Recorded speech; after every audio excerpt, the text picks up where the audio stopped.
ജീവിതത്തിൽ വിജയിക്കാൻ ആഗ്രഹിക്കുന്നവർക്കുള്ള ഒരു അത്ഭുതകരമായ ഇസ്മുണ്ട്. ഈ ഇസ്മ വിജയികളുടെ ഇസ്മാണ്. സ്ഥിരമായി പതിവാക്കുന്നവർക്ക് അവരുടെ ജീവിതത്തിൽ വലിയ വിജയവും ഉന്നതമായ സ്ഥാനത്തും എത്താൻ കാരണമാകുന്ന ആ ഇസ്മിനെ കുറിച്ചാണ് നമ്മൾ ചർച്ച ചെയ്യുന്നത്. പ്രയാസങ്ങളും പ്രതിസന്ധികളൊക്കെ തരണം ചെയ്യാനും വളരെ പെട്ടെന്ന് അള്ളാഹു ഇഷ്ടപ്പെടുന്ന രൂപത്തിൽ നമ്മുടെ ജീവിതത്തെ ക്രമപ്പെടുത്താനും അതുവഴി നമുക്ക് ഒരുപാട് സാധ്യതകൾ നമ്മുടെ മുമ്പിൽ തുറന്നു കിട്ടി നമുക്കതിലൂടെ വലിയ വിജയം സാധ്യമാക്കാനും കാരണമാകുന്ന അത്ഭുതകരമായ ഇസ്മ. ഈ ഇസ്മിൻ്റെ അർത്ഥം മനസ്സിലാക്കുമ്പോൾ തന്നെ നമുക്ക് ആ ഒരു വിജയത്തിൻ്റെ വഴികളിലേക്ക് എങ്ങനെയാണ് ഇത് തുറക്കപ്പെടുക എന്നുള്ളത് നമുക്ക് തിരിയും. ആ രൂപത്തിലാണ് ഈ ഇസ്മിൻ്റെ അർത്ഥം തന്നെ വരുന്നത്. ഈ ഇസ്മുമായി ബന്ധപ്പെടുത്തി ഒരു സൂറത്ത് ഓതിയിട്ട് അതിൻ്റെ ശേഷം ഈ ഇസ്മു ചൊല്ലിയിട്ട് ദുആ ചെയ്യുമ്പോൾ നമ്മുടെ ഏത് ആഗ്രഹങ്ങളും പൂർത്തീകരിക്കാൻ കാരണമാകുമെന്ന് മാത്രമല്ല, ഇങ്ങനെ ചെയ്ത നിരവധി ആളുകൾക്ക് അനുഭവമുണ്ട്. ഞാൻ ഈ വീഡിയോ ചെയ്യുമ്പോൾ തന്നെ ഇതിന് താഴെ പലരും എഴുതി അറിയിക്കും, ഞാൻ ഈ അമൽ ചെയ്തിട്ടുണ്ട്, എനിക്കിതിൻ്റെ റിസൾട്ട് ലഭിച്ചിട്ടുണ്ട്. അത്രമേൽ അനുഭവ ഫലമുള്ള വളരെ ശ്രേഷ്ഠമേറിയ ഒരു അമലും കൂടെയാണ്. വീഡിയോ പൂർണ്ണമായിട്ടും കാണുമ്പോഴാണ് കാര്യങ്ങൾ കൃത്യമായി മനസ്സിലാക്കാൻ സാധിക്കുക. അല്ലാഹു സുബ്ഹാനഹു വ തആല പഠിക്കാനും അത് ജീവിതത്തിലേക്ക് പകർത്താനുമുള്ള തൗഫീഖ് നമുക്കൊക്കെ നൽകി അനുഗ്രഹിക്കുമാറാകട്ടെ. ഇൻഷാ അല്ലാഹ് എല്ലാ ദിവസവും നമ്മൾ സൂചിപ്പിക്കാറുള്ളത് പോലെ തന്നെ നേരിട്ട് കാണാനുള്ള ഡേറ്റ് ചൊവ്വാഴ്ചകളിൽ മാത്രമാണ്. ചൊവ്വാഴ്ച നേരിട്ട് കാണാൻ വേണ്ടി ബുക്ക് ചെയ്യാൻ വിളിക്കേണ്ടത് ഞായറാഴ്ച 10 മണിക്കാണ്. ഞായറാഴ്ച 10 മണിക്ക് വിളിച്ച് ബുക്ക് ചെയ്തതിന് ശേഷം മാത്രമാണ് വരേണ്ടതെന്ന് ഓർമ്മപ്പെടുത്തുകയാണ്. അതുപോലെ തന്നെ പലരും ബുക്ക് ചെയ്യാതെ വരുമ്പോൾ നമുക്ക് പ്രയാസം സൃഷ്ടിക്കുന്നുണ്ട്. ഇവിടെ പേര് നൽകിയിട്ട് നിങ്ങൾക്കൊരു സമയം തരുമ്പോഴാണ് ബുക്കിംഗ് കൺഫേം ആവുക. പലരും ഫോൺ വിളിക്കുന്നതിൻ്റെ ഇടയിൽ പെട്ടെന്ന് കട്ടാകും, പിന്നെ എങ്ങനെയെങ്കിലുമൊക്കെ ഇങ്ങോട്ട് എത്തിപ്പെടും. ഇവിടെ ലിസ്റ്റിൽ പേരുണ്ടായിരിക്കണം. നിങ്ങളുടെ സമയമൊക്കെ നിങ്ങൾക്ക് നമ്മുടെ നോമ്പ് തുറയുമായി ബന്ധപ്പെട്ട് കഴിയുന്ന ആളുകളൊക്കെ ഒരു 50 പേർക്ക് അല്ലെങ്കിൽ 20 പേർക്ക് 10 പേർക്കൊക്കെ നോമ്പ് തുറ ഏറ്റെടുക്കാൻ കഴിയുന്നവർ ഇൻഷാ അല്ലാഹ് ഇതിലെ ഡിസ്പ്ലേയിൽ കാണുന്ന ഈ നമ്പറിൽ വാട്സപ്പ് വഴി കോൺടാക്ട് ചെയ്തിട്ട് അത് ഏറ്റെടുത്താൽ അൽഹംദുലില്ലാ ഒരുപാട് ആളുകൾക്ക് നമ്മൾ നോമ്പ് തുറയ്ക്ക് കൊടുക്കുന്നുണ്ട്. അവരിലേക്ക് എത്തിക്കാൻ സഹായകമാകും ഇൻഷാ അല്ലാഹ്. ഒരു ചീളുകാരൊക്കെ കൊണ്ടെങ്കിലും നിങ്ങൾ കത്തിയാളുന്ന നരകത്തിനെ തൊട്ട് സൂക്ഷിക്കുവിൻ. ഇത് നമ്മുടെ അവസാനത്തെ റമളാനാണെങ്കിലോ ഇനിയൊരു റമളാൻ നമുക്കില്ലെങ്കിലോ അല്ലേ? അപ്പോൾ ഇതുകൊണ്ട് നമുക്ക് രക്ഷപ്പെടാൻ സാധിക്കും. അള്ളാഹു തൗഫീഖ് നൽകട്ടെ. ഞാൻ വിഷയത്തിലേക്ക് വരികയാണ്. അൽ ഫത്താഹ് എന്ന് പറയുന്ന ഇസ്മ നമ്മൾ നിരവധി തവണ അതിനെക്കുറിച്ച് സംസാരിച്ചതാണ്. അൽ ഫത്താഹ് എന്ന് പറഞ്ഞാൽ അതിൻ്റെ അർത്ഥം തന്നെ നമുക്കറിയാം. വിജയം നൽകുന്നവൻ, നന്നായി തുറന്നു തരുന്നവൻ എന്നൊക്കെയാണ് ഇതിൻ്റെ അർത്ഥം അല്ലേ? ഫത്ഹ് എന്ന് പറയുന്ന പദത്തിൽ നിന്നാണ് ഈ ഒരു ഇസ്മിനെ പിടിക്കപ്പെട്ടിട്ടുള്ളത്. മിഫ്താഹ് എന്ന് പറഞ്ഞ കീ എന്നാണ് അർത്ഥം അല്ലേ? ഈ ഇസ്മ യഥാർത്ഥത്തിൽ ഒരുപാട് വിഷയങ്ങൾ നമുക്ക് തുറന്നു കിട്ടാനുള്ളൊരു കീയാണ് ഈ ഇസ്മ. വിജയങ്ങളുടെ കീ ആയിട്ട് നിലകൊള്ളുന്ന ഇസ്മാണ് അൽ ഫത്താഹ് എന്ന് പറയുന്ന ഇസ്മ. ഇവിടെ തന്നെ നേരിട്ട് വരുന്ന ഒരുപാട് ആളുകൾക്ക് നമുക്ക് അൽ ഫത്താഹ് എന്ന് പറയുന്ന ഇസ്മ ചൊല്ലാൻ വേണ്ടി കൊടുക്കാറുണ്ട്. വളരെ ശ്രേഷ്ഠമേറിയ ഇസ്മാണ്, നല്ല പവർഫുള്ളായിട്ടുള്ള ഇസ്മാണ്. നിങ്ങൾ നിങ്ങളുടെ ജീവിതത്തിൽ ഇത് സ്ഥിരമായി ഒഴിവാക്കാതെ പകർത്താൻ വേണ്ടി ശ്രമിക്കുകയാണെങ്കിൽ വിജയങ്ങളുടെ അത്ഭുതങ്ങളുടെ കലവറകൾ നിങ്ങളുടെ മുമ്പിൽ തുറക്കപ്പെടും. ഇത് ആത്മാർത്ഥമായിട്ട് ചൊല്ലണം. അസ്മാഉൽ ഹുസ്നയുടെ റിയാളയൊക്കെ പൂർത്തിയാക്കി വീട്ടിയവരാണെങ്കിൽ പറയും വേണ്ട. അവർ ഈ ഇസ്മ മുറുകെ പിടിച്ചു കഴിഞ്ഞാൽ അത്ഭുതങ്ങൾ അവരുടെ ജീവിതത്തിൽ സംഭവിക്കും. അപ്പോൾ ഫത്ഹ് എന്ന പദത്തിൽ നിന്നാണ് ഇതിനെ പിടിക്കപ്പെടുന്നത്. തുറക്കുക എന്നാണ് കേട്ടോ ഫത്ഹ് എന്ന് പറഞ്ഞ പദത്തിൻ്റെ അർത്ഥം. അപ്പോൾ അള്ളാഹുവിൻ്റെ അനുഗ്രഹത്താൽ അടഞ്ഞു കിടക്കുന്ന എല്ലാ കവാടങ്ങളും നമുക്ക് മുമ്പിൽ തുറന്നു കിട്ടാൻ കാരണമാകുന്നുള്ളതാണ് ഈ ഇസ്മ അൽ ഫത്താഹ്. നിങ്ങൾക്ക് ആ പേര് കേൾക്കുമ്പോൾ തന്നെ, ആ ഇസ്മ കേൾക്കുമ്പോൾ തന്നെ എനിക്ക് ഇഷ്ടമുള്ള ഒരുപാട് ഇസ്മുകളുണ്ട്. ആ കൂട്ടത്തിൽപ്പെട്ടൊരു ഇസ്മ കൂടെയാണ് അൽ ഫത്താഹ് എന്ന് പറയുന്ന ഇസ്മ. അള്ളാഹു സുബ്ഹാനഹു വ തആല നമുക്ക് പകർത്താനുള്ള തൗഫീഖ് നൽകി അനുഗ്രഹിക്കുമാറാകട്ടെ. അപ്പോൾ അള്ളാഹുവിൻ്റെ മഹത്തായ അനുഗ്രഹം കൊണ്ട് അടഞ്ഞു കിടക്കുന്ന സകല കവാടങ്ങളും, തടസ്സങ്ങളുടെ കവാടങ്ങൾ നമുക്ക് മുമ്പിൽ മലർക്കെ തുറക്കപ്പെടാൻ കാരണമാകും. സകല വിഷമതകളും നീങ്ങി വലിയ റാഹത്ത് നമ്മുടെ ജീവിതത്തിലേക്ക് വരാൻ കാരണമാകും. അള്ളാഹുവിൻ്റെ ഇഷ്ടദാസന്മാരായ അടിമകളുണ്ടല്ലോ, അമ്പിയാക്കൾ, ഔലിയാക്കൾ, അവരുടെ ഹൃദയങ്ങളിലെ മറ നീക്കി അള്ളാഹു അവൻ്റെ ശക്തിയുടെയും സൗന്ദര്യത്തിൻ്റെയും സാമ്രാജ്യത്തിലേക്കുള്ള കവാടങ്ങൾ തുറന്നു കൊടുക്കുന്നു. അള്ളാഹു വിശുദ്ധ ഖുർആനിലൂടെ പറയുന്നത് കാണാം, ജനങ്ങൾക്ക് അള്ളാഹുവിൻ്റെ അനുഗ്രഹത്തിൻ്റെ ഏതു കവാടവും തുറന്നു കൊടുത്താലും അതിനെ തടസ്സപ്പെടാൻ ആർക്കും സാധ്യമല്ല എന്നുള്ളതാണ്. അല്ലാഹുമ്മ ലാ മാനിഅ ലിമാ അഅ്തൈത വലാ മുഅ്തിയ ലിമാ മനഅ്ത. നമ്മുടെ നിസ്കാരത്തിന് ശേഷം ദിക്റുകൾ ചൊല്ലുമ്പോൾ പ്രത്യേകമായിട്ട് ചൊല്ലാറുള്ളൊരു ദുആ ആണ്. അള്ളാഹുവേ, നീ നൽകുന്ന ഒന്നിനെ തടയുന്ന ഒരാളുമില്ല, നീ തടഞ്ഞ ഒന്നിനെ നൽകുന്ന ഒരാളും ഇല്ലാന്ന്. അള്ളാഹു എന്താണോ മുൻകൂട്ടി തീരുമാനിച്ചു വെച്ചത് അതേ നമുക്ക് ലഭിക്കുകയുള്ളൂ. അള്ളാഹു എന്താണ് നമുക്ക് ലഭിക്കരുത് എന്ന് കരുതി മുൻകൂട്ടി തീരുമാനിച്ചു വെച്ചത് അത് നമുക്ക് എത്ര കഠിനമായി പ്രയത്നം ചെയ്താലും നമ്മുടെ മുമ്പിൽ അത് കിട്ടുകയേയില്ല. നമ്മൾ എത്തിയില്ലാന്ന് വരെ എത്തും, അത് ഖളാ ഇല്ല നമുക്ക്. അങ്ങനെയാണ് അതിനെക്കുറിച്ചൊക്കെ മനസ്സിലാക്കേണ്ടത്. പക്ഷേ അള്ളാഹുവിൻ്റെ എല്ലാ തീരുമാനങ്ങളും അതിങ്ങനെ അള്ളാഹു സുബ്ഹാനഹു വ തആല നമ്മുടെ ചില പ്രവർത്തികൾ കാരണമായിട്ട് മാറ്റും. ഇപ്പം നിങ്ങൾ നോക്കൂ, ഹദീസിലുണ്ട് സ്വദഖത്തു റദ്ദുൽ ബലായ, സ്വദഖ ആഫത്ത് മുസീബത്തുകളെ തടയും എന്നുള്ളത്. അപ്പോൾ ഒരു ആഫത്ത് അവനക്ക് കണക്കാക്കിയിട്ടുണ്ട്. ആ കണക്കാക്കിയ ആഫത്ത് മുസീബത്തുകളെ ഏത് തടയും? സ്വതക്ക തടയും എന്നുള്ളതാണ്. അപ്പോൾ നോക്കൂ, അള്ളാഹു തീരുമാനിച്ചൊരു വിഷയം അത് മാറ്റപ്പെടാൻ കാരണമാകും. അത് ഖുറാനിൽ തന്നെ ഉണ്ട്, യംഹുല്ലാഹു മാ യശാ, അള്ളാഹു തീരുമാനം. അപ്പോൾ അത് അങ്ങനെ മാറ്റപ്പെടാൻ കാരണമാകുന്ന ഒരുപാട് കാര്യങ്ങളുണ്ട്. അതിൽപ്പെട്ടൊന്നാണ് ദുആ, അതിൽപ്പെട്ടൊന്നാണ് സ്വതക്ക, അതിൽപ്പെട്ടൊന്നാണ് കുടുംബബന്ധം പുലർത്തുക. ഒരാൾക്ക് അള്ളാഹു ആയുസ്സിനെ കണക്കാക്കിയത് 40 വയസ്സാണ്, സ്ഥിരമായി കുടുംബബന്ധം പുലർത്തിക്കൊണ്ടേയിരിക്കുന്നു. അപ്പോൾ ഈ കുടുംബബന്ധം പുലർത്തിയ കാരണം കൊണ്ട് അവൻ്റെ ആയുസ് നീട്ടിക്കിട്ടുകയാണ്. അപ്പോൾ അള്ളാഹുവിൻ്റെ സാബിഖായ ഖളായിൽ എഴുതി വച്ചിട്ടുണ്ടാകും, ഇവന് 40 വയസ്സാണ് ഇവനക്ക് ജീവിക്കാനുള്ള അവസരം. ഇവന് പിന്നെ ഏകദേശം ഒരു 30 വയസ്സൊക്കെ കഴിഞ്ഞിട്ടൊരു 10 വർഷക്കാലം അവൻ്റെ ജീവിതത്തിൽ കുടുംബബന്ധം നന്നായിട്ട് ചേർത്തിയിരുന്നു, പിണങ്ങിയവരോടൊക്കെ പോയി സംസാരിച്ചിരുന്നു, ധാരാളം സ്വതക്ക ചെയ്തിരുന്നു. ഇങ്ങനെ ഇവൻ അതിനുശേഷം ചെയ്യുന്ന കാരണം കൊണ്ട് ഇവൻ്റെ 40-60 ആയിട്ട് കൂട്ടും. അപ്പോൾ അള്ളാഹു എല്ലാം നമുക്ക് നൽകുന്നുണ്ട്, അത് കൃത്യമായിട്ട് അവനോട് ചോദിക്കണം. അങ്ങനെ ചോദിക്കാൻ പറ്റുന്ന ഒരു ഇസ്മ കൂടെയാണ് അൽ ഫത്താഹ് എന്ന് പറയുന്ന ഇസ്മ. നന്നായി മനസ്സിലാക്കിയിട്ട് അള്ളാഹുവിനോട് ചോദിക്കുക. അപ്പോൾ നമ്മുടെ ഏത് വിഷയങ്ങൾ, ഭക്ഷണത്തിൻ്റെ വിഷയമാവട്ടെ, അഭൗതിക വിഷയങ്ങളാവട്ടെ, ഭൗതിക വിഷയങ്ങളാവട്ടെ, നമ്മുടെ മക്കളുടെ ജോലിയുടെ വിഷയമാവട്ടെ, നമ്മുടെ കുടുംബജീവിതത്തിൻ്റെ പ്രശ്നങ്ങളാവട്ടെ, നമ്മുടെ മക്കൾ വഴിപിഴക്കുന്നതുമായി ബന്ധപ്പെട്ട പ്രശ്നമാവട്ടെ, എല്ലാം റബ്ബിനോട് നമുക്ക് വളരെ ആത്മാർത്ഥമായി ചോദിക്കാൻ കഴിയുന്ന വളരെ സവിശേഷമേറിയ ഒരു ഇസ്മ തന്നെയാണ് അൽ ഫത്താഹ് എന്ന് പറയുന്ന ഇസ്മ. നിങ്ങൾക്കൊക്കെ അറിയാലോ, ഫത്താഹ് എന്ന് പറയുന്ന ഇസ്മും വിജയത്തിൻ്റെ പ്രധാനപ്പെട്ട 3 ഘടകങ്ങൾ, ഒന്ന് സൂറത്തുൽ ഫത്ഹ്, മറ്റൊന്ന് സ്വലാത്തുൽ ഫാത്തിഹ, അതോടൊപ്പം തന്നെ യാ ഫത്താഹു യാ അല്ലാ എന്ന് പറയുന്നത്. ഈ 3ഉം ഇങ്ങനെ ഒരേ രൂപത്തിൽ ചെല്ലുകയാണെങ്കിൽ അങ്ങനെ ചെയ്തവരുടെ ജീവിതത്തിൽ വലിയ അത്ഭുതങ്ങൾ സംഭവിക്കുന്നത് നമ്മൾ നിരന്തരം കേട്ടുകൊണ്ടിരിക്കണം. സൂറത്തുൽ ഫത്ഹ് 21 തവണ പാരായണം ചെയ്യാം.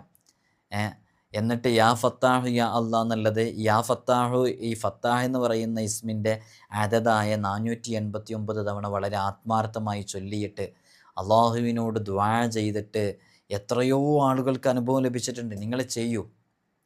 നമ്മുടെ നടക്കാതെ പോയൊരു വിഷയത്തിന്, ഒരിക്കലും നടക്കില്ലെന്ന് കരുതിയ കാര്യം നടന്നു കിട്ടാൻ, ജീവിതത്തിൽ വലിയ റാഹത്ത് ലഭിക്കാൻ, സന്തോഷം ലഭിക്കാൻ വളരെ ആത്മാർത്ഥമായിട്ട് ഒരു തവണയെങ്കിലും ജീവിതത്തിലൊന്ന് ചെയ്തു നോക്കുക.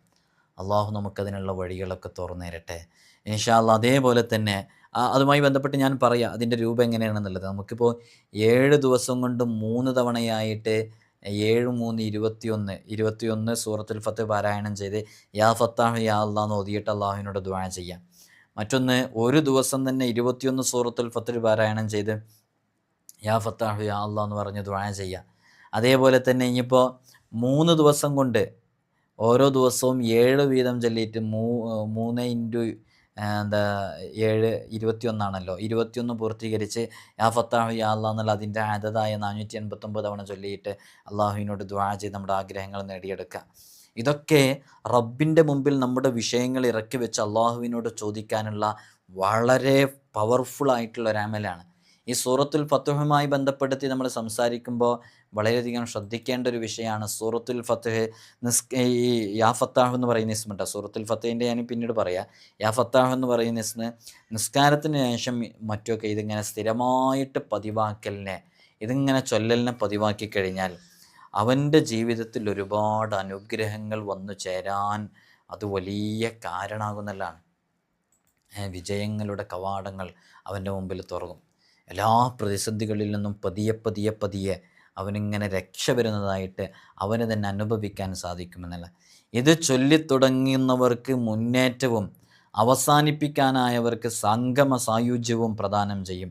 ഒരു നിശ്ചിത എണ്ണം കുറേ മാസങ്ങൾ പതിവായി ഇങ്ങനെ ചൊല്ലിയാൽ അള്ളാഹു സുബ്ഹാനഹു വ തആല അവൻ്റെ സ്വപ്നത്തിൽ, മനാമിൽ അവൻ അനുഭവിച്ചുകൊണ്ടിരിക്കുന്ന പ്രയാസങ്ങളെക്കുറിച്ച്, അതിൽ നിന്ന് രക്ഷ നേടാനുള്ള വഴികൾ, അതുമായി ബന്ധപ്പെട്ട വിവരങ്ങളൊക്കെ അവന് കൃത്യമായി ഒരു ധാരണയുണ്ടാകും. അപ്പോൾ അവന് ചതികളിൽ പെടൂല, വഞ്ചനയിൽ പെടൂല, അബദ്ധങ്ങളിൽ പെടൂല. നല്ല റാഹത്ത് അവൻ്റെ ജീവിതത്തിൽ വന്നു ചേരാൻ കാരണമാകും. അതുകൊണ്ട് തന്നെ ഈ ഇസ്മ വളരെ ആത്മാർത്ഥമായിട്ട് ചൊല്ലുക. സുബഹ് നിസ്കാരത്തിന് ശേഷം നമ്മൾ പലതവണ പറഞ്ഞിട്ടുണ്ട്, സുബഹ് നിസ്കാരത്തിൻ്റെ ശേഷം ഈ ഇസ്മിനെ അവൻ്റെ നെഞ്ചിൽ വലതു കൈ വെച്ചുകൊണ്ട് യാ ഫത്താഹു യാ അള്ളാഹ് എന്നുള്ളത് 71 പ്രാവശ്യം ചൊല്ലി അവൻ അള്ളാഹുവിനോട് ദുആ ചെയ്യുന്ന ദുആ സ്വീകരിക്കപ്പെടാതിരിക്കില്ല. അതങ്ങനെ തന്നെയാണ്, ഹൃദയത്തിൽ കൈവച്ച് അല്ലേ അള്ളാഹുവിനോട് വളരെ ആത്മാർത്ഥമായിട്ട് അവന് ദുആ ചെയ്യണം. അതെങ്ങനെ സ്വീകരിക്കാതിരിക്കും? പ്രഭാതത്തിൽ തന്നെ അല്ലാഹുമ്മ ബാരിക് ലി ഉമ്മത്തി ഫി ബുക്കുരിഹാന, അള്ളാഹുവെ പ്രഭാതങ്ങളിൽ എൻ്റെ ഉമ്മത്ത് ചെയ്യുന്ന എല്ലാ കാര്യങ്ങളിലും ഇനി ബറക്കത്ത് നൽകണം. അപ്പോൾ ബറക്കത്തുള്ളൊരു സമയത്ത് അത്ഭുതങ്ങളുടെ കലവറയായ ഒരു ഇസ്മ കൃത്യമായൊരു എണ്ണത്തിൽ പറയുന്ന രൂപത്തിൽ ഇജാസത്തോടു കൂടെയൊക്കെ ചെയ്യുന്ന എത്ര ആളുകളുണ്ടെന്നറിയോ? അതൊക്കെ നല്ല ഫലം ലഭിക്കും എന്നുള്ളതാണ്. നമുക്ക് ഇജാസത്ത് നൽകിയത് നമ്മുടെ പൂർവികരിൽ നിന്ന് ഇജാസത്ത് ലഭിച്ചതാണ്, നമ്മുടെ ഗുരുവര്യരിൽ നിന്ന്, അവർക്ക് അവരുടെ ഗുരുവര്യരിൽ നിന്ന്. അപ്പോൾ അതിനൊരു സനതുണ്ട് കൃത്യമായിട്ട്. അതങ്ങനെ നമ്മളൊരു ഇജാസത്ത് കൊടുക്കുമ്പോൾ തന്നെ കമാ അജാസനി ഷെയ്ഖി എന്ന് പറഞ്ഞിട്ടാണ് കൊടുക്കാറുള്ളത്. നമ്മുടെ ഷെയ്ഖ് നമുക്ക് ഇജാസത്ത് നൽകിയതുപോലെ നിങ്ങൾക്കിത് ചൊല്ലാനുള്ള ഇജാസത്ത് നൽകിയാണ്. അപ്പോൾ ആ സനതങ്ങ് മുത്തസിലാവുകയാണ് അല്ലേ. അങ്ങനെ ആ പരമ്പര കൃത്യമായി മുത്തസിലായിട്ട് അതങ്ങനെ വലിയ വലിയ മഹാന്മാരിലൂടെ കടന്നു പോവുകയാണ്. അപ്പോൾ അതങ്ങനെ ആത്മാർത്ഥമായി ചൊല്ലുമ്പോൾ വലിയ ഫലം നമ്മുടെ ജീവിതത്തിൽ ഉണ്ടാകും. അള്ളാഹു തൗഫീഖ് നൽകി അനുഗ്രഹിക്കുമാറാകട്ടെ. ഞാനിപ്പോൾ ഓർത്തു പോവാണ്, ഇവിടെ അടുത്ത് ഒരു ഉസ്താദ് വന്നു, കുറച്ച് പ്രായമുള്ളൊരു ഉസ്താദാണ്. അള്ളാഹു അവർക്ക് ആഫിയത്ത് കൊടുക്കട്ടെ. ഒരുപാട് കാലം ദർസൊക്കെ നടത്തിയ വലിയ ആലിമായ ഒരു ഉസ്താദാണ്. അപ്പോൾ ഞാനിവിടെ നിന്ന് ഇങ്ങനെ കാണുന്നുണ്ട് ആ ഉസ്താദ് ഇവിടെ ഇങ്ങനെ ഇരിക്കുന്നത്, പ്രായമുള്ളൊരു ഉസ്താദാണ്. അപ്പോൾ ഞാനിവിടുന്ന് മുത്താലിമീങ്ങളോട് ചോദിച്ചു, അവരങ്ങനെ ഇരിക്കുന്നു, കുറേ നേരമല്ലോ ഇരിക്കുന്നത്, എന്താ അവർ ടോക്കൺ ആയില്ലെന്ന് ചോദിച്ചപ്പോൾ അവർ ആയിട്ടില്ല. അപ്പോൾ ഞാൻ അവരോട് കയറാൻ വേണ്ടി പറഞ്ഞു, പ്രായത്തെ പരിഗണിച്ചിട്ട്.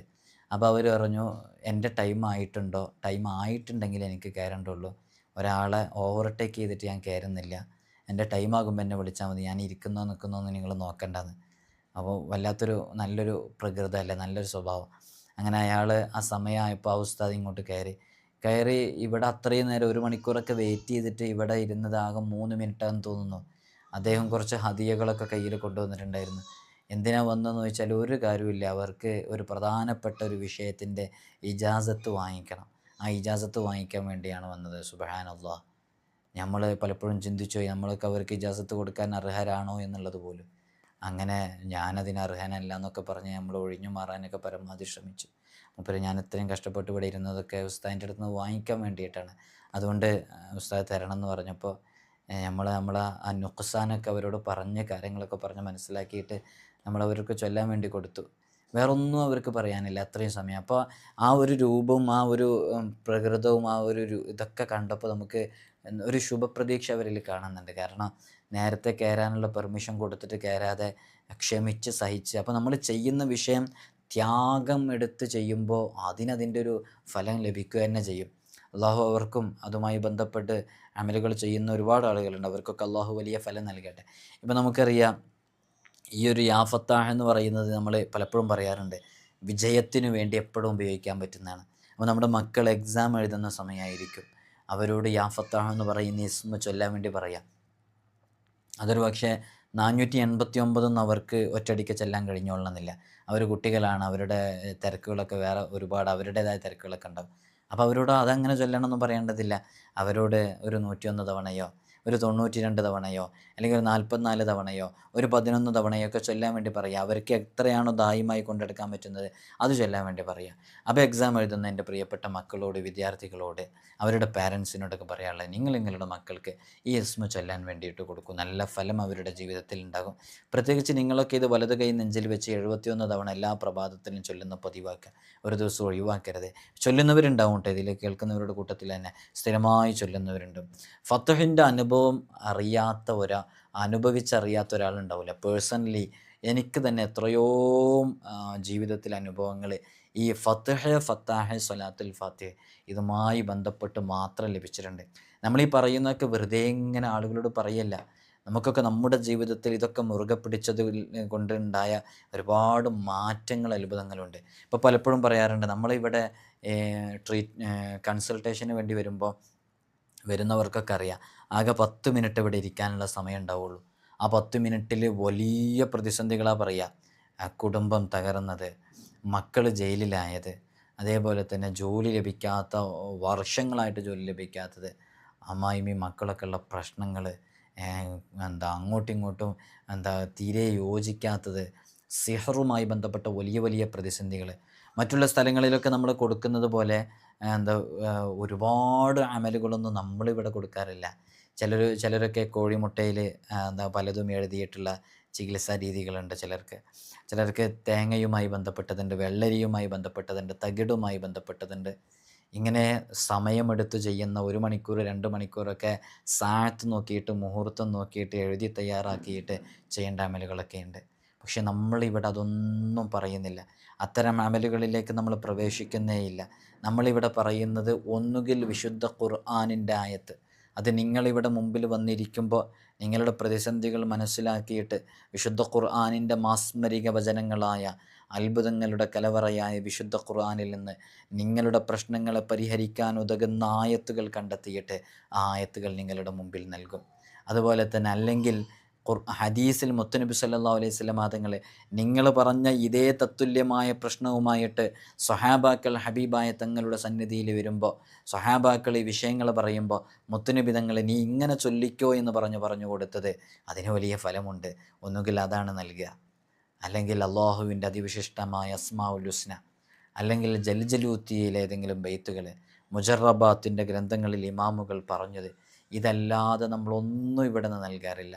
പക്ഷേ ഇതുകൊണ്ടൊക്കെ വലിയ മാറ്റങ്ങളും അത്ഭുതങ്ങളും, പല സ്ഥലങ്ങളിലും പോയിട്ട് മാറാത്തത്, പലതും മാറുന്നത് പലപ്പോഴും ഇവിടെ വരുന്നവരോട് നേരിട്ട് പോലും നമ്മൾ പറയാറുണ്ടുള്ളതാണ്. അതൊന്നും പറയുന്നതിനൊരു മടിയില്ല. നമ്മുടെ ഒരു പവർ കൊണ്ടേ അല്ല, നമുക്കൊരു കഴിവുമില്ല, ഒരു ക്വാളിറ്റിയും ഇല്ല ആ വിഷയത്തിൽ. ഇതൊക്കെ എന്തുകൊണ്ടാണെന്ന് ചോദിച്ചാൽ നമ്മൾ നൽകുന്നത് കൃത്യമായ ആത്മാർത്ഥതയോടുകൂടെ നിങ്ങൾ വളരെ ആത്മാർത്ഥമായിട്ടത് ചൊല്ലുമ്പോൾ ഒരു പ്രധാനപ്പെട്ട ഒരു അമലിലേക്ക് നിങ്ങൾ ഇവിടുന്ന് അമൽ സ്വീകരിച്ച് ചെയ്യാണ്. അപ്പോൾ അള്ളാഹു പ്രത്യേകമായിട്ട് നിങ്ങളിലേക്കൊരു നോട്ടം ഉണ്ടാക്കാൻ കാരണമാകും. അങ്ങനെ ആ നോക്കുന്നതിലൂടെ നമ്മൾ എന്തിനാണോ ഇത് ചൊല്ലുന്നത് എന്നുള്ളത് കൃത്യമായിട്ട് നമ്മളതിന് എഫേർട്ട് എടുക്കുന്നുണ്ട്, നമ്മൾ അള്ളാഹുവിനോട് ദുആ ചെയ്യുന്നുണ്ട് എന്ന് മനസ്സിലാക്കിയിട്ട് വിശുദ്ധ ഖുർആനിൽ അള്ളാഹു പറഞ്ഞല്ലോ, ഉദുഉനി അസ്തജിബ് ലക്കും, നിങ്ങൾ എന്നോട് ചോദിച്ചാൽ ഞാൻ നൽകുന്നത്. ആ അർത്ഥത്തിൽ നൽകപ്പെടുന്നതാണ്, അല്ലാതെ നമ്മുടെ കഴിവുകൊണ്ടൊന്നല്ല. അത് പ്രത്യേകം എപ്പോഴും പറയാറുണ്ട്. അപ്പോൾ നിങ്ങളങ്ങനെ ആത്മാർത്ഥമായിട്ട് നിങ്ങൾക്ക് ഉൾപ്പെടുത്താൻ പറ്റാവുന്ന നല്ലൊരു അമൽ തന്നെയാണ് ഫത്താഹിൻ്റെ അമൽ. ഈ എക്സാമിൻ്റെ സമയത്തൊക്കെ പ്രത്യേകിച്ച് നമ്മുടെ മക്കൾക്ക് വേണ്ടിയിട്ടൊക്കെ ചൊല്ലാൻ പറ്റും. SSLC +2 എന്ന് പറയുന്ന വലിയൊരു വലിയ കടമ്പൊന്നല്ല കേട്ടോ. അത് കഴിഞ്ഞിട്ട് എന്തെല്ലാം എക്സാം ഉണ്ട്, നിങ്ങളൊക്കെ കേൾവിയില്ലാത്ത എത്രയോ എക്സാമുകളുണ്ട്. ഈ ഹയർ സെക്കൻഡറി കഴിഞ്ഞ് ഇപ്പോൾ SSLC +2 എന്ന് പറഞ്ഞിട്ട് എല്ലാവരും ദുആ ചെയ്യാൻ വേണ്ടി വസീയത്ത് ചെയ്യുന്നു. ഇതൊന്നുമല്ല രക്ഷിതാക്കളെ. SSLC +2 ഡിഗ്രി PG PhD ഇങ്ങനെ തുടങ്ങിയിട്ടുള്ള എല്ലാ സംഭവങ്ങളും ഉണ്ട്, ഒരുപാടുണ്ട്. എന്തെല്ലാം എൻട്രൻസ് എക്സാം വരാനുണ്ട്, അല്ല നീറ്റ് എക്സാം വരാനുണ്ട്, കൊമേഴ്സ് എടുത്ത ആളുകൾക്ക് അവരുമായി ബന്ധപ്പെട്ട എക്സാമുകൾ വരാനുണ്ട്, എൻട്രൻസ് എക്സാം വരാനുണ്ട്, ഒരുപാട് കോമ്പറ്റീറ്റീവ് എക്സാമുകൾ വരാനുണ്ട്, UGCയുമായി ബന്ധപ്പെട്ട എക്സാമുകളുണ്ട്, PSCയുമായി ബന്ധപ്പെട്ട എത്ര എക്സാമുകളുണ്ട്, ഇടയ്ക്കിടയ്ക്ക് വരുന്ന എക്സാമുകളുണ്ട്. ഇതിനൊക്കെ വിജയത്തിൻ്റെ നിദാനമായിട്ട് നമുക്കെപ്പോഴും ഉൾപ്പെടുത്താൻ പറ്റുന്ന നല്ലൊരു അമലാണ് യഥാർത്ഥത്തിൽ ഫത്തഹിൻ്റെ അമൽ. അത് നിങ്ങൾ ഈ സമയത്ത് എല്ലാ സമയത്തും മുറുകെ പിടിക്കണം. ഇതൊരു എക്സാമിൻ്റെ വിജയത്തിന് വേണ്ടി മാത്രമല്ല, നമ്മുടെ ജീവിത വിജയത്തിൻ്റെ തന്നെ ഒരു കീ ആയിട്ട് നിൽക്കുന്ന ഒരു ഇസ്മാണ് യഥാർത്ഥത്തിൽ യാ ഫത്താഹ് എന്ന് പറയുന്ന ഇസ്മ. പേഴ്സണലി ഞാനൊക്കെ എൻ്റെ ലൈഫിൽ തന്നെ എപ്പോഴും അപ്ലൈ ചെയ്തുകൊണ്ടിരിക്കുന്ന ഒരു ഇസ്മാണ് ഫത്താഹ് എന്ന് പറയുന്ന ഇസ്മ. അപ്പോൾ അത് ചൊല്ലുക, ധാരാളമായിട്ട് ചൊല്ലുക. ഫത്താഹിൻ്റെ ആദത് നമുക്കറിയാം 489. ഞാൻ അതിനെക്കുറിച്ച് വിശദീകരിക്കുന്നുണ്ട്. ഇനി അസ്മാഉൽ ഹുസ്ന, ഇതിൽ നമ്മളിപ്പോൾ അസ്മാഉൽ ഹുസ്നയെ കുറിച്ച് ഇടയ്ക്കിടയ്ക്ക് പറയുന്നുണ്ടല്ലോ. ഈ അസ്മാഉൽ ഹുസ്ന കാണാതെ പഠിക്കാത്ത ഒരാളുണ്ടാവർ. ഇത് കേൾക്കുന്നവരുടെ കൂട്ടത്തിൽ അസ്മാഉൽ ഹുസ്ന കാണാതെ അറിയാത്തവർ ആരൊക്കെയെന്ന് ചോദിക്കുമ്പോൾ അസ്മാഉൽ ഹുസ്ന ചോദിക്കുന്നില്ല. അസ്മാഉൽ ഹുസ്ന അറിയുന്നവർ, കാണാതെ അറിയുന്നവർ, നോക്കി ചൊല്ലാൻ അറിയുന്നവരൊക്കെ ഒന്ന് എഴുതി അറിയിക്കുക. അസ്മാഉൽ ഹുസ്ന ഒരിക്കലും ഒഴിവാക്കരുത്, അത് ജീവിതത്തിൽ മുറുകെ പിടിക്കുക. ഇവിടെ ആരെന്ത് ആത്മീയമായ പരിഹാരം കണ്ടെത്തുന്നോ അസ്മാഉൽ ഹുസ്നയുമായി ബന്ധപ്പെട്ട് ടച്ച് ചെയ്യാതെ പോകുന്ന ഒരു അമലും ഇല്ല എന്നുള്ളതാണ്. അതുകൊണ്ട് അസ്മാഉൽ ഹുസ്ന നിങ്ങളും മുറുകെ പിടിക്കണം, നല്ല ഫലം ഉണ്ടാകും. കാണാതെ പഠിക്കണം. അള്ളാഹു നമുക്ക് തൗഫീഖ് നൽകട്ടെ. അത് അക്ഷരശുദ്ധിയോട് തന്നെ ചെല്ലണം. ഇനി തസ്ബീഹ് നിസ്കാരം നിസ്കരിച്ചിട്ട് പ്രത്യേകം ശ്രദ്ധിക്കാം. തസ്ബീഹ് നിസ്കാരം നിസ്കരിച്ചിട്ട് ഞാനീ പറയുന്ന പോലെ സൂറത്തുൽ ഫത്ത്ഹ് പാരായണം ചെയ്തു തുടങ്ങുക. അത് കഴിഞ്ഞ് യാ ഫത്താഹു എന്നുള്ളത് 489 തവണ ചൊല്ലിയിട്ട് ഈ അമൽ ചെയ്യുന്ന, നമ്മൾ അങ്ങനെ പലർക്കും പറഞ്ഞു കൊടുത്തിട്ടുണ്ട്, ആ അനുഭവത്തിൽ നിന്നാണ് പറയുന്നത്, നല്ല റിസൾട്ട് ലഭിക്കാൻ കാരണമാകുന്നതാണ്. ആ രൂപത്തിൽ നമുക്ക് ചൊല്ലാവുന്നതാണ്. നമുക്കറിയാം ഈ ഫത്താഹിൻ്റെ അദദ് എന്ന് പറയുന്നത്, അൽ ഫത്താഹ് എന്ന് പറയുന്ന ഇസ്മിൻ്റെ അദദ് എന്ന് പറയുന്നത് നമുക്കൊക്കെ കൃത്യമായിട്ട് അറിയാവുന്നതാണ്. ഫത്താഹിൻ്റെ അദദ് ഫസ്റ്റത്തെ അക്ഷരം ഫ ആണ്. ഫായിൻ്റെത് 80ആണ്. ഫ എന്നുള്ളത് 80. അബുജദ ഹവ്വസ് ഹൊത്തി കലമന സാഫസ് ഫ 80ആണ്. താ ഫത്താഹ് എന്ന് പറയുമ്പോൾ താ അല്ല, താ 400ആണ്. അപ്പോൾ 480 അലിഫ് എന്താ എത്രയാണ്? അലിഫ് 1ആണ്, നമുക്കറിയാം അലിഫ് 1ആണ്. അപ്പോൾ പിന്നെ ഫത്താഹ് എന്ന് പറയുന്ന അത് 8ആണ്. അപ്പോൾ ടോട്ടൽ 489ആണ് ഇതിൻ്റെ അദദ്. അപ്പോൾ ഈ അമലുകൾ എല്ലാ ബറക്കത്തുകളുടെയും 489 അണികളുണ്ട് ഖിദ്മത്ത് ചെയ്യാൻ വേണ്ടിയിട്ട് ഇതിൻ്റെ പിന്നിൽ. അപ്പോൾ അവരുടെയൊക്കെ കൈകളിലാണ് ബറക്കത്തിൻ്റെയും വിജയത്തിൻ്റെയൊക്കെ മിഫ്താഹുകൾ, അവരുടെ കയ്യിലാണ് താക്കോലുകൾ. അപ്പോൾ അതൊക്കെ നമ്മുടെ മുമ്പിൽ മലർക്കേ തുറക്കപ്പെടുത്തി ചെല്ലുമ്പോൾ ഈ ഇസ്മ കൊണ്ട് ഏൽപ്പിക്കപ്പെട്ട മലക്കുണ്ട് ലഹ്യായിൽ എന്ന് പറഞ്ഞിട്ട്, ആ മലക്കിനെ സൃഷ്ടിക്കപ്പെട്ടത് ഇതിൻ്റെ ഒരു അക്ഷരസംഖ്യയിലാണ് എന്നുള്ളതാണ്. അപ്പോൾ ഇതിൻ്റെ കീഴിൽ 4 നേതാക്കളുണ്ട്. ഓരോ നേതാവിൻ്റെ കീഴിലും 489 അണികളുണ്ട്. ആ ഓരോ അണികളിലും 489,000 മലക്കുകളുണ്ട്. അപ്പോൾ അവരുടെ കൈകളിലാണ് യഥാർത്ഥത്തിൽ ഈ വിജയത്തിൻ്റെയും സലാമത്തിൻ്റെയും ഒക്കെ കീ കിടക്കുന്നത്, താക്കോലുകൾ, മിഫ്താഹുകൾ കിടക്കുന്നത്. നമ്മളിതിങ്ങനെ ചൊല്ലുമ്പോൾ ഇങ്ങനെ നമുക്കതിൻ്റെ റിസൾട്ട് ഇങ്ങനെ ലഭിച്ചുകൊണ്ടിരിക്കുകയാണ്. അപ്പോൾ നമുക്ക് ഖൈറും ബർക്കത്തും തുറന്നേരലാണ് ആ ഒരു ഖാദിമീങ്ങളുടെ ഒരു ജോലി എന്ന് പറയുന്നത്. അപ്പോൾ ഈ ഇസ്മുമായി ബന്ധപ്പെടുമ്പോൾ എല്ലാവർക്കും തുറന്നു കിട്ടും. ഈ ലോകത്ത് വഴിപ്പെട്ടവർക്കും വഴിപ്പെടാത്തവർക്കും ഗുണം ചെയ്യുന്നവരാണ്. പക്ഷേ ഇസ്മുമായി ബന്ധപ്പെടുന്നവർക്ക് അവരുടേത് വേഗം വേഗം വേഗം തുറന്നു കിട്ടും എന്നുള്ളതാണ് നമ്മളതുമായി ബന്ധപ്പെട്ടുകൊണ്ടിരിക്കുമ്പോൾ. അപ്പോൾ വളരെ ആത്മാർത്ഥമായിട്ട് ഇസ്മു ചൊല്ലുക. അൽ ഫത്താഹ് എന്ന് പറയുന്ന ഇസ്മ് നമ്മുടെ ജീവിതത്തിൽ വലിയ വിജയങ്ങൾ ലഭിക്കാൻ, സന്തോഷം ലഭിക്കാൻ അതൊക്കെ വലിയ കാരണമാകുമെന്നുള്ളതാണ്. ഇൻഷാ അല്ലാഹു നമുക്ക് തൗഫീഖ് നൽകി അനുഗ്രഹിക്കുമാറാകട്ടെ. അസ്മാഉൽ ഹുസ്നയുടെ റിയാള പൂർത്തിയാക്കി വീട്ടാത്തവരുണ്ടെങ്കിൽ വളരെ പെട്ടെന്ന് തന്നെ റിയാള പൂർത്തിയാക്കി വീട്ടുന്നതിലേക്ക് എല്ലാവരും മുന്നോട്ട് വരിക. അത് വളരെ എളുപ്പമാണ്, പ്രയാസമുള്ള പണിയൊന്നുമല്ല. അതേപോലെ തന്നെ ഇൻഷാ അല്ലാഹ് അപ്പോൾ ആ ഇസ്മ നിങ്ങളൊക്കെ ചൊല്ലിക്കോളൂ. അല്ലാഹു എല്ലാവർക്കും ചൊല്ലാനുള്ള ബറക്കത്ത് തൗഫീഖ് നൽകി അനുഗ്രഹിക്കുമാറാകട്ടെ. ഇൻഷാ അല്ലാഹ് നമ്മൾ ഈ ഒരു സമയമാകുമ്പോൾ പ്രധാനമായിട്ട് പറയാറുള്ളൊരു വിഷയമാണ് നമ്മുടെ ദർസിലേക്കുള്ള അഡ്മിഷനുമായി ബന്ധപ്പെട്ടത്. ഇപ്പം നിങ്ങൾ അഡ്മിഷൻ്റെ പോസ്റ്റർ ഇതിൽ കണ്ടിട്ടുണ്ട്. നമ്മുടെ മക്കൾക്ക് മതവും ഭൗതികവും ഒക്കെ സമന്വയിപ്പിച്ച് പഠനം നടത്തുകയാണ്.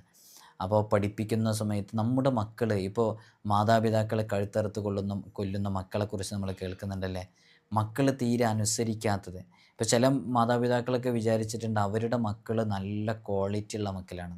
ചില ആളുകൾ അത് തുറന്ന് സമ്മതിക്കും, ഉസ്താദ് എൻ്റെ മോള് ശരിയില്ല, അവൾ വേറെ ഒരാളായിട്ട് റിലേഷൻഷിപ്പിലുള്ളത്. നിങ്ങളൊരു കാര്യം മനസ്സിലാക്കേണ്ടത്, നമ്മുടെ മക്കളൊക്കെ ജീവിച്ചുകൊണ്ടിരിക്കുന്ന ഈ ഒരു എന്ന് പറയുന്നത് അങ്ങനെയുള്ളൊരു കാലഘട്ടത്തിലാണ് ജീവിച്ചുകൊണ്ടിരിക്കുന്നത്. അതുകൊണ്ട് തന്നെ ഇത്തരം നമ്മുടെ ദൃഷ്ടിയിൽ, ഇസ്ലാമിൻ്റെ ദൃഷ്ടിയിലൊക്കെ അരുതായ്മയായ അന്യ സ്ത്രീകളോടും പുരുഷന്മാരും തമ്മിലുള്ള ഇത്തരം കോണ്ടാക്റ്റുകൾ ഒരിക്കലും ഉണ്ടാകാൻ പാടില്ലാത്തതാണ്. പക്ഷേ നമ്മുടെ മക്കൾ വളർന്നു വരുന്ന ഈ ഒരു ക്യാമ്പസ് ലൈഫിൽ അങ്ങനെയുള്ള ബന്ധങ്ങൾക്ക് കൂടുതൽ പ്രചാരവും പ്രചോദനമൊക്കെ ലഭിക്കുന്ന ഒരു അറ്റ്മോസ്ഫിയറാണ് അവിടെ ഉള്ളത്. അതുകൊണ്ട് തന്നെ ചെറിയ ക്ലാസ്സിൽ പഠിക്കുന്ന കുട്ടികൾ ഉൾപ്പെടെയുള്ള എല്ലാവർക്കും ഇത്തരം കണക്ഷൻസുകളും കോണ്ടാക്റ്റുകളൊക്കെ ഉണ്ടാകും. It's normal. പക്ഷെ അത്തരം കോണ്ടാക്റ്റുകളും കണക്ഷൻസുകളൊക്കെ വരുമ്പോൾ, അല്ലെങ്കിൽ MDMA LSD ഉൾപ്പെടെയുള്ള ലഹരി പദാർത്ഥങ്ങളോട് നമ്മുടെ മക്കളൊക്കെ അടുത്തു പോകുമ്പോൾ അവർക്ക് കൃത്യമായിട്ടുള്ള സ്പിരിച്വാലിറ്റി, ആത്മീയത അവർക്ക് പറഞ്ഞു കൊടുത്ത് അവരെ സൽവഴിയിലേക്ക് നയിക്കാൻ കഴിയുന്ന ഒരു ഗുരുവര്യർ അവർക്കുണ്ടായിരിക്കുക, ഒരു ഷെയ്ഖ് അവർക്കുണ്ടായിരിക്കുക, ഒരു ഉസ്താദ് അവർക്കുണ്ടായിരിക്കുക എന്നുള്ളത്, ആ ചെറുപ്പം നാളിലെ അവർക്കുണ്ടായിരിക്കുക എന്നുള്ളത് ഭാവിയിൽ അവർ നമുക്ക് ഉപകരിക്കപ്പെടുന്ന രൂപത്തിൽ വളർന്നു കിട്ടാൻ കാരണമാകും. ഇതൊന്നും ശ്രദ്ധിക്കാതെ നമ്മൾ തോന്നിയതുപോലെ അവരെ ബാംഗ്ലൂരിലേക്കും മറ്റു സ്ഥലങ്ങളിലേക്കൊക്കെ പഠിക്കാൻ വിട്ടു. അത്തരം പഠനത്തിനോട് ഞാൻ എതിരല്ല. പക്ഷേ അങ്ങനെ പഠിക്കാൻ വിട്ടിട്ട് പലപ്പോഴും വഴി പിഴച്ച് എന്താ മക്കള് തിരിച്ച് നാട്ടിലേക്കൊരു ജോലിയൊക്കെ ആയി വന്നിട്ട് ഇനി എനിക്ക് എൻ്റെ ഉമ്മയും ഉപ്പയും ഭാരമാണെന്ന് പറഞ്ഞ് വൃദ്ധസദനങ്ങളിലേക്ക് കൊണ്ടാക്കിയ അനുഭവം വരെയുണ്ട്. എനിക്കറിയാം, കോട്ടയത്തുനിന്നൊരു കുടുംബം ഇവിടെ വന്നു. ഉസ്താദ്, എൻ്റെ മക്കളെ ഞാൻ നന്നായിട്ട് പഠിപ്പിച്ചു. UK പഠിക്കുന്നത്, ലണ്ടനിലാണ് പഠിക്കുന്നത്. അവിടെ അവർക്കുള്ള എല്ലാ ആവശ്യങ്ങൾക്കും അവരെന്നോട് മാസത്തിൽ പേയ്മെൻറ്റ് ചോദിക്കുമ്പോൾ, അവരെന്നോട് ടിപ്പ് ചോദിക്കുമ്പോൾ, ഞങ്ങളിവിടുന്ന് കഷ്ടപ്പെട്ട് നയിച്ചുണ്ടാക്കിയതാണ് ഉസ്താദെ ഞങ്ങൾ അങ്ങോട്ട് പറഞ്ഞയച്ചത്, കൊടുത്തയച്ചത്.